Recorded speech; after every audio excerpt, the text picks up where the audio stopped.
if you engage the work, if you do the deep work and you engage the tools, you can be free and not just learn to cope well with it or successfully manage it in life, but actually to rewire to the point where you can develop that kind of secure attachment in adulthood, Yeah. that you can actually not just, well, I have a proclivity to the nice guy, and so this is how I've learned to cope or manage him, but actually Yeah. to become the integrated man, to Yeah. become the free man, and to realize at some point that one day you wake up and the nice guy is no longer in you.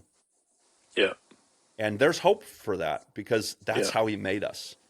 Totally. That's how we were created, for the capacity to be able to go through things and then to change in dramatic Yeah. and lasting ways that are on the level of, certainly in the spiritual world, in our emotional faculty or capacity, in our physical body, and maybe, I don't want to say more than anything, but most certainly as well in the way that our neurons work together to create our conscious awareness of reality. Yeah. That That's good. is possible.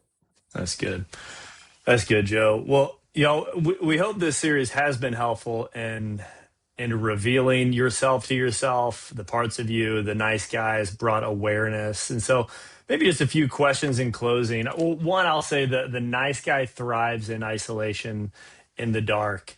And so, but he, as he starts to die as he's brought into the light, stop hiding. So, couple questions just to bring this to a close. So, where do you notice the nice guy pattern in your life, and what relationships is he showing up in where you try to be liked or approved of, and then what parts of you do you notice yourself hiding, and especially in that a lot of times cravings and compulsive behaviors. I mean, this is the seedbed for those things, and where do those hidden parts start showing up in cravings and these other behaviors? And then what's it cost you?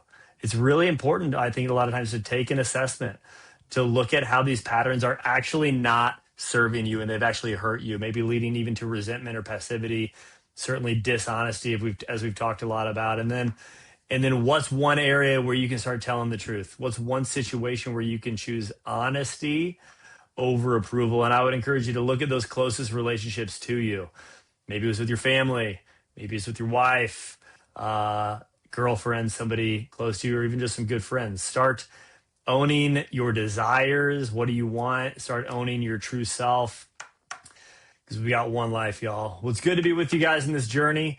We're excited for the next step we're going to be going through. We'll let you guys know what that is next week, right, Joe?